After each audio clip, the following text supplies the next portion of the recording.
पूर्वी चंपारण अब आपको लिए चलते सीएम योगी आदित्यनाथ भी जनसभा को संबोधित कर रहे हैं। कांग्रेस के अंदर जैसे ही एनडीए की सरकार बनी, मोदी जी के नेतृत्व में डबल इंजन की सरकार बनी, आज अयोध्या में भगवान राम का भव्य मंदिर का निर्माण हो गया है। याद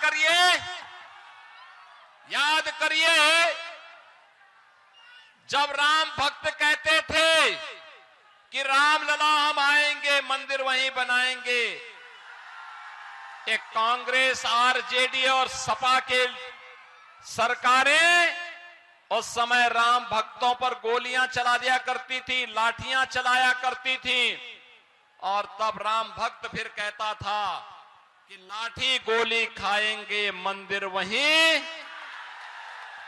और आखिर राम मंदिर बन गया ना, कोई संदेह है क्या? राम मंदिर बनने के साथ ही अयोध्या में जो इंटरनेशनल एयरपोर्ट बना है वह महर्षि वाल्मीकि के नाम पर बन गया है। वहां का रेन बसेरा निषाद राज के नाम पर बन गया है। वहां पर जो रसोई, जहां प्रसाद मिलता है भक्तों को, वह माता सबरी के नाम पर बन गया है।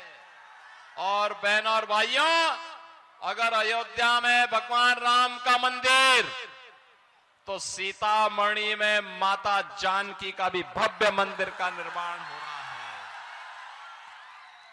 ये है विरासत और विकास। ये कांग्रेस के लोग भगवान राम और भगवान कृष्ण का तो अपमान करते ही हैं, ये लोग तो अब छठ माई का भी विरोध कर रहे हैं। छठ मैया का भी विरोध कर रहे हैं ये कांग्रेस के लोग, ये महागठबंधन के लोग छठ माई का भी विरोध कर रहे हैं।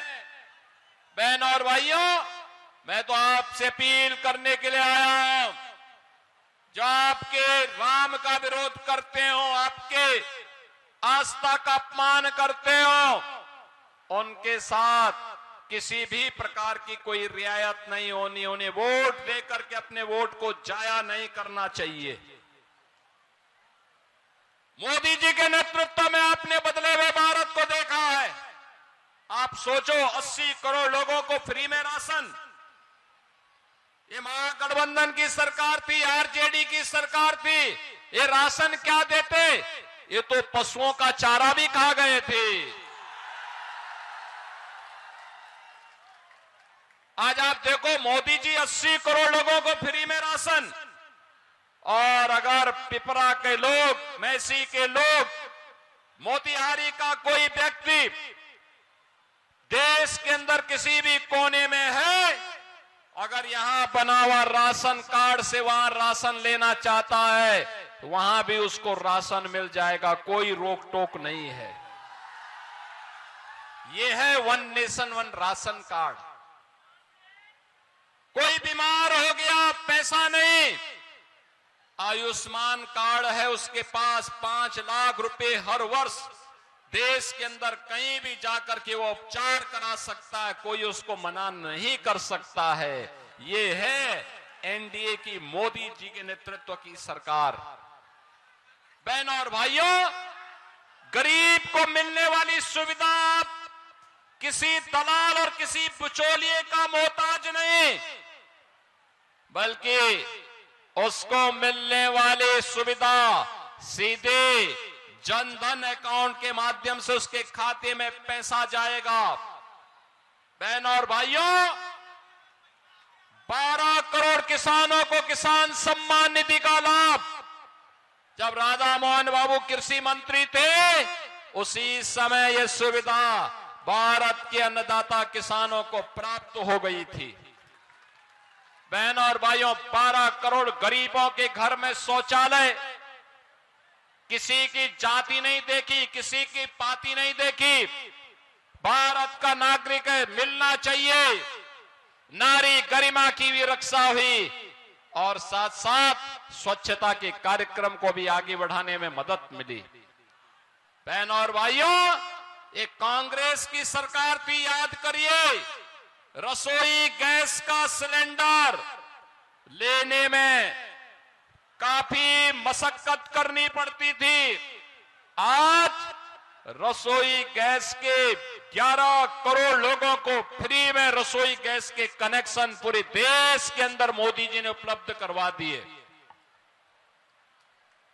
याद करिए, 4 करोड़ गरीबों के घर बन गए, 3 करोड़ गरीबों को फ्री में बिजली के कनेक्शन, यानी बिजली का कनेक्शन फ्री, राशन फ्री, स्वास्थ्य की सुविधा फ्री और स्वास्थ्य की सुविधा फ्री और पीने के लिए पानी फ्री। ये पंच गारंटी केवल एनडीए दे सकती है और एनडीए ही बिहार के नौजवानों के लिए रोजगार भी दे सकती है, नौकरी भी दे सकती है। आपने देखा होगा लखपति दीदी के अंदर 1.5 करोड़ महिलाओं को आर्थिक स्वावलंबन के मार्ग पर आगे बढ़ाने का कार्य यह भी एनडीए की मोदी जी के नेतृत्व की सरकार कर रही है। बहनों और भाइयों, एक और विकास है, विरासत का सम्मान है, गरीबों का कल्याण है और दूसरी ओर अपराधियों, नक्सलवाद, माओवाद, इसके लिए जीरो टॉलरेंस की नीति। प्रधानमंत्री मोदी जी ने कहा है मार्च 2026 तक माओवाद और नक्सलवाद को भारत की धरती से सदैव के लिए समाप्त कर देना है। तो फिर जब भारत की धरती से माओवाद और नक्सलवाद समाप्त होना है तो फिर पेपरा के लोग किसी नक्सलवादी को वोट देंगे क्या? किसी नक्सलवादी को वोट देकर के अपना वोट खराब करेंगे क्या? सुरक्षा में सेंध लगाएंगे क्या? गुंडागिर्दी और जंगल राज फिर से लाने का कुत्सित प्रयास करेंगे क्या? ये नहीं होने देना है। और हमारा तो संकल्प होना चाहिए, जो राम का नहीं वो हमारे किसी काम का, जो राम का नहीं वो हमारे किसी काम का। और यही कहने के लिए आया हूं मैं।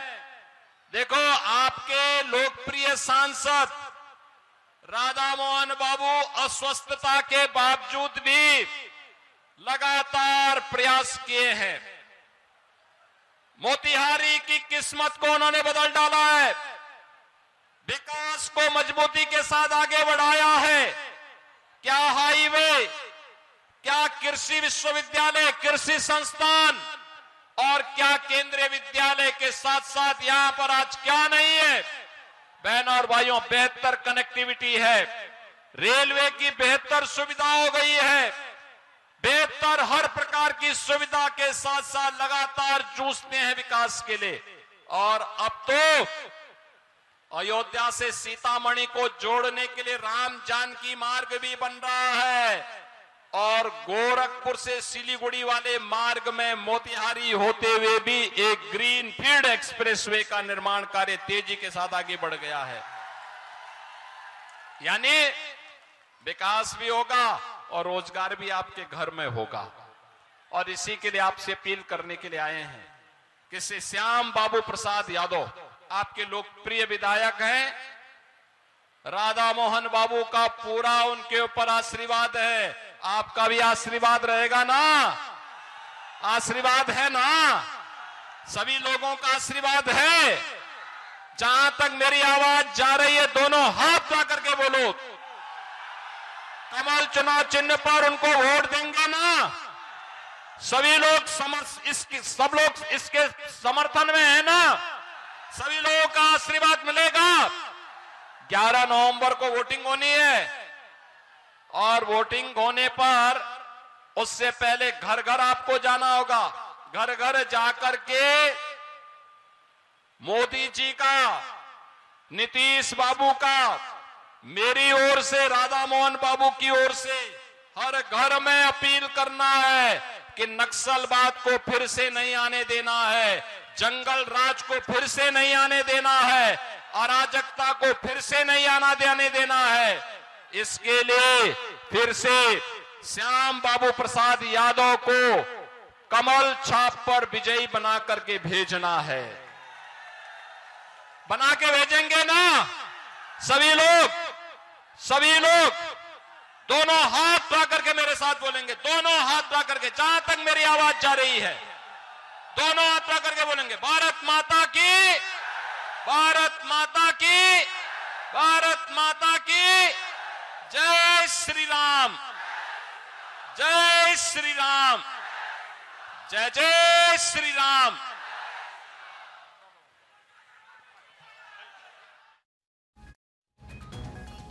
तो पूर्वी चंपारण से सीएम योगी आदित्यनाथ जनसभा को संबोधित कर रहे थे।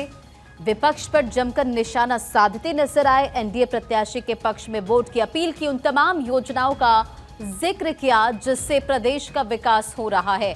तो बैक टू बैक तमाम दिग्गजों का संबोधन जारी।